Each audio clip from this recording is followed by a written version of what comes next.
যখন কোরআনুল কারীম তেলাওয়াত করতেন তখন যারা কাফের বেদিন মুশরিকরা এই কোরআনুল কারীম তেলাওয়াত শ্রবণ করার জন্য আল্লাহর নবীর এত সুন্দর আওয়াজ, এত সুন্দর মিষ্টি আওয়াজ, এই তেলাওয়াত তারা শ্রবণ করতে করতে করতে তারা সারা রাত তারা কাটিয়ে দিত।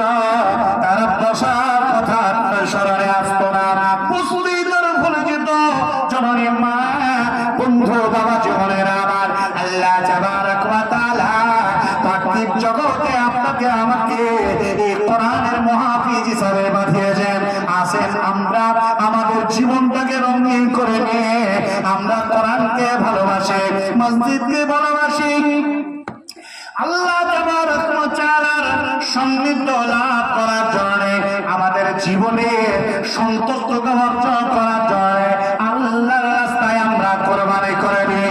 কারণ আল্লাহ তাবারক ওয়া তাআলা বলেছেন, মুমিনদের জান, মুমিনদের মালকে আমি আল্লাহ খরিদ করে দেব, তাদের বিনিময়ে, জান্নাতের বিনিময়ে।